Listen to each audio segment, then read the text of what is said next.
Monsieur le Président, c'est la deuxième année consécutive et encore Essayez plus... de pas papouiller, s'il Non, vous cette plaît. fois, Hein. non, c'est bon. Vous avez bu déjà un peu ou pas? Non, j'ai beaucoup mangé par contre. Ah bon, d'accord.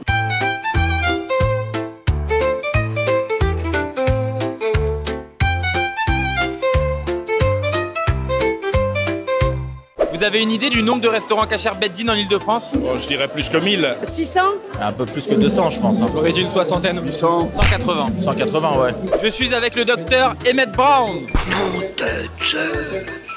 On vous l'a déjà dit? Ben, on m'a dit Einstein. Ah, Einstein aussi. C'est quoi le restaurant du moment cacher Beddin pour toi? Nonarita. Bozen, il est pas mal. Augusto, il est pas mal. Le Cavode. Il est pas mal. Misada. Il est pas mal. L'atelier d'Eli. Il est pas mal. Il y en a tellement maintenant. Tu sors de la douche toi, non? Ouais. Il est pas mal.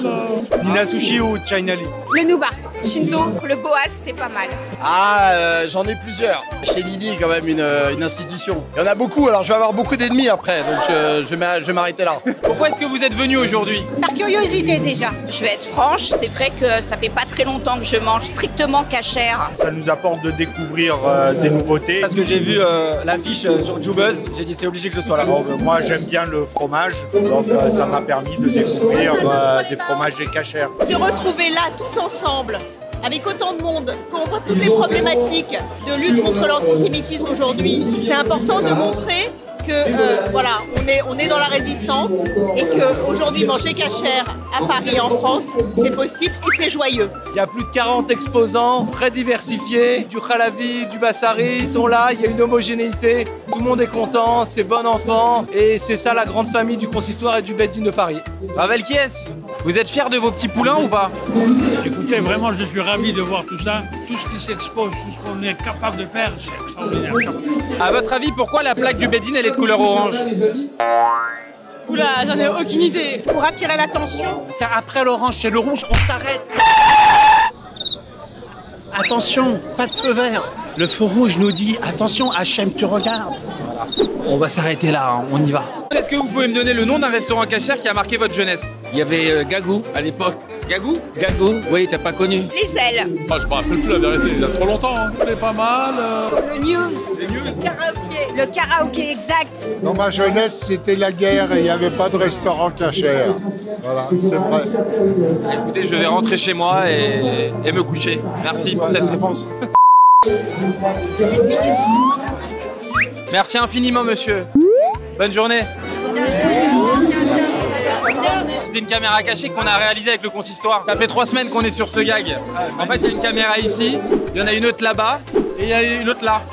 Je suis venu pour voir comment le marché du cachère a évolué. Alors, comment il a évolué? Il y a une évolution énorme et c'est vraiment délicieux, raffiné. D'un grand niveau par rapport à il y a 30 ans. Il n'y a pas ce niveau-là culinairement, à part en Amérique et en Israël. De nos jours, il y a de tout. Il y a du japonais, du chinois, de la viande, du Khalavi. On a le choix aujourd'hui. On arrive à avoir maintenant une qualité qui devient de plus en plus rigoureuse, de plus en plus précieuse. En cache-route, en hygiène, en diététique et en qualité culinaire. Depuis 1808, le consistoire s'occupe de la cache-route. On devait montrer à tout à chacun, manger cachère, vous pouvez vivre normalement, vous pouvez vivre dans le bonheur, dans la joie, il y a tout ce qu'il faut.